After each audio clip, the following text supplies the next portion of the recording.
এই দায়িত্ব পালন করার জন্য সবচেয়ে বেশি উপযোগী নেতা নির্বাচন।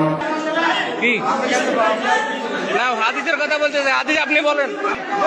আমি মুসল্লি এখানে কারো বাবা চিনে না, এটা মসজিদ, আল্লাহর ঘর।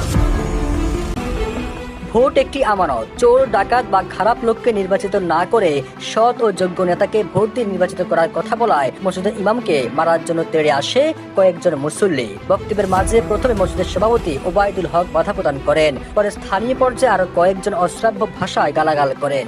এই ঘটনায় একটি ভিডিও সামাজিক যোগাযোগ মাধ্যমে ছড়িয়ে পড়লে তীব্র প্রতিক্রিয়া জানায় নেটিজেনরা।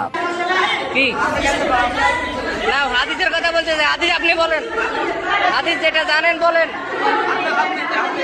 কেন? আরে আমি মুসলিম। 23 জানুয়ারি নোয়াখালী সুবর্ণচরে জুমার নামাজে এই ঘটনা ঘটে। মসজিদের খতিব জানান, আমি কারো পক্ষে বা বিপক্ষে বলিনি, শুধুমাত্র পবিত্র কোরআনের সূরা নিসার 85 নম্বর আয়াত থেকে তেলাওয়াত করে বলেছিলাম, ভোট একটি আমানত। চোর, ডাকাত, বাটপার বা খারাপ লোককে নির্বাচিত না করে সৎ ও যোগ্য নেতাকে ভোট দিয়ে নির্বাচিত করতে হবে। খতিব ফজলুর রহমান আরো বলেন, ওয়াজের মাঝে মসজিদের সভাপতি ওবায়দুল হক প্রথমে বাধা প্রদান করেন, পরে স্থানীয় বোরহান, ফুলমিয়া, আরিফ সহ কয়েকজন যুবক অশ্রাব্য ভাষায় গালাগালি করে আমাকে মারার জন্য তেড়ে আসে। একই সঙ্গে তিনি এই ঘটনার বিচার দাবি করেন।